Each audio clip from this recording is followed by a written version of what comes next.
Sir ప్రస్తుతం చాలామంది parents కొన్ని ప్రశ్నలతో సతమతం అవుతున్నారు. సో, వీటన్నింటికి మీ నుంచి మేము సమాధానాలు ఎక్స్‌పెక్ట్ చేస్తున్నాం సార్. అందులో మొదటి ప్రశ్న, మన జనరేషన్‌లో ప్రతి ఒక్కరం ఏదో ఒక ఫీల్డ్‌లో జాబ్ చేస్తున్నాం సార్. కానీ మనం రియాలిటీలో చేస్తున్న వర్క్ డిఫరెంట్‌గా ఉంటుంది. అండ్ మన ఎడ్యుకేషన్ సిస్టమ్‌లో మనం బుక్స్‌లో నేర్చుకున్నది డిఫరెంట్‌గా ఉంటుంది. సో వండర్ఫుల్ క్వశ్చన్, చాలా బాగా అడిగారు. ఇక్కడ ఏంటంటే మనం 25 సంవత్సరాలు చదువుకొని జాబ్ చేద్దామని మార్కెట్లో వెళ్ళి జాబ్ ట్రయల్స్ చేసినప్పుడు ఫస్ట్ ఆఫ్ ఆల్ జాబ్ రావడం కష్టంగా అవుతుంది. ఎందుకంటే 25 సంవత్సరాల కింద పరిస్థితులు వేరు, ఈ రోజున్న పరిస్థితులు వేరు. ఎప్పటికప్పుడు పరిస్థితులు మారుతూనే ఉన్నాయి. అందుకని మనం చదువుకున్నది బుక్స్లో ఎప్పుడో కొన్ని సంవత్సరాల కింద రాసినటువంటి సిలబస్. ఆ సిలబస్ చదువుకొని ఈరోజు మనం జాబ్ చేద్దామని వెళ్ళినప్పుడు అక్కడ ఉండే రిక్వైర్మెంట్స్ వేరున్నాయి, ఇండస్ట్రీ రిక్వైర్మెంట్స్. సో ఆబ్వియస్లీ మనం చదివింది అక్కడ ఉపయోగపడట్లేదు. అదే టైంలో మీరు అడిగిన క్వశ్చన్లో మన జనరేషన్ వాళ్ళు ఏదో ఒకలాగా జాబ్ చేస్తున్నారు అన్నారు. మన జనరేషన్ వాళ్ళు ఏదో ఒకలాగా ఏదో ఒకటి చేసి వాళ్ళు బతకడానికి మెయిన్ రీజన్ ఏంటంటే బుక్స్లో చదివింది కాదు. చిన్నప్పటి నుంచి వాళ్ళు పెరిగిన విధానం, చూసిన పరిస్థితులు, ఒక జాయింట్ ఫ్యామిలీ కల్చర్, ఉమ్మడి కుటుంబంలో పెరగడం, రకరకాల వ్యక్తుల్ని చూడడం, దీనివల్ల వాళ్ళు నేర్చుకున్న కొన్ని మేజర్ లక్షణాలు ఉన్నాయి. ఫస్ట్ పేషెన్స్, తెలుగులో ఓపిక. సో ఓపిక అనేది జనరల్గా మనం నేర్చుకున్నాం. సెకండ్ థింగ్ ఏంటంటే ఎప్పటికప్పుడు మనకి నేర్చుకోవడం మనకు అలవాటైంది. బికాస్ 40 సంవత్సరాల కింద టెక్నాలజీ లేదు. ఏ సంవత్సరంకి ఆ సంవత్సరం టెక్నాలజీ డెవలప్ అవుతూ వచ్చింది. లాస్ట్ 20 ఇయర్స్లో, 10 ఇయర్స్లో, 5 ఇయర్స్లో డ్రాస్టికల్ చేంజెస్ జరుగుతున్నాయి. సో మన లైఫ్ అనేది ఏ రోజుకు ఆ రోజు చేంజ్ లాగానే ఉండడం వల్ల అవసరానికి అనుగుణంగా నేర్చుకుంటూ వచ్చినాం. ఫస్ట్ మనం పెరిగిన విధానంలో ఓపిక నేర్చుకున్నాం. కష్టాలు, బాధలు, అవమానాలు, వీటన్నిటి నుంచి మనం నేర్చుకున్న దాంట్లో ఒక ఓపిక అనేది వచ్చింది. సెకండ్ థింగ్, ఎప్పటికప్పుడు అవసరానికి మనం నేర్చుకుంటే కానీ ఆ రోజు బతకలేని పరిస్థితి వచ్చింది. థర్డ్ వన్ ఏంటంటే ఎటువంటి పరిస్థితులు ఉన్నా మనల్ని మనం మార్చుకుంటూ ముందుకెళ్తా ఉన్నాం.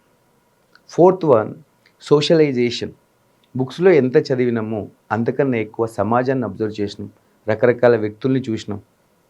సో దీంట్లో అవమానాలు, బాధలు, కష్టాలు ఎన్నో చూసిన మనకి ఎక్కడ ఎలా ఉండాలి, ఎలా బిహేవ్ చేయాలి, ఎవరితో ఎలా ఉండాలి, ఏ విధంగా ఉండడం వల్ల మనం ముందుకెళ్ళగలుగుతాం అనేటువంటి ఒక ఆలోచన నార్మల్గానే మనకి ఫామ్ అయి ఉంది. సో దాన్ని బేస్ చేసుకొని మనం ఎక్కడెళ్ళినా మనకు ఆ విషయం తెలిసినా తెలియకపోయినా ఓపిక, పేషెన్స్, లెర్నింగ్, అడాప్టబిలిటీ, సోషలైజేషన్ అనే ఈ 4 లక్షణాల వల్ల మనం ఎక్కడైనా బతకగలుగుతున్నాం మన జనరేషన్లో.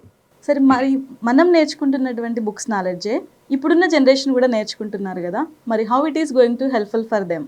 మనం నేర్చుకున్న సిలబస్ యాజ్ ఇట్ ఈజ్ వాళ్ళు నేర్చుకుంటే మన జనరేషన్కి ఉపయోగపడినటువంటి ఆ సిలబస్, ఆ పర్టికులర్ నాలెడ్జ్ వాళ్ళకి ఎలా ఉపయోగపడుతుంది? 100% ఉపయోగపడదు. ఏం చేయాలి? వాళ్ళకి కూడా పేషెన్స్ అనేది నేర్పించాలి. లెర్నింగ్, ఎవ్రీడే లెర్నింగ్, క్యూరియాసిటీ ఉండాలి, నేర్చుకోవాలనే తపన అది నేర్పించాలి.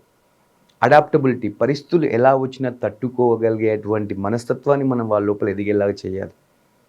ప్రాబ్లమ్ సాల్వింగ్, ఎటువంటి ప్రాబ్లం వచ్చినా ఎలా సాల్వ్ చేయాలి.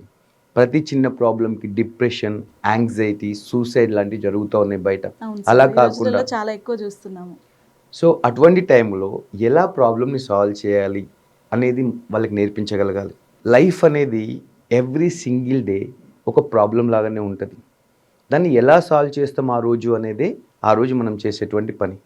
ఇది పిల్లలకి అలవాటయ్యేలాగా చిన్నప్పటి నుంచి అర్థమయ్యేలాగా చేయాలి. నెంబర్ 1, ఏది కూడా అడగగానే ఇన్స్టెంట్గా వాళ్ళకి ఇవ్వకూడదు. సో గారాబం, అతి గారాబం, ఓవర్ ప్యాంపరింగ్ అనేది చాలా ఎక్కువ మంది పేరెంట్స్లో చూస్తాం.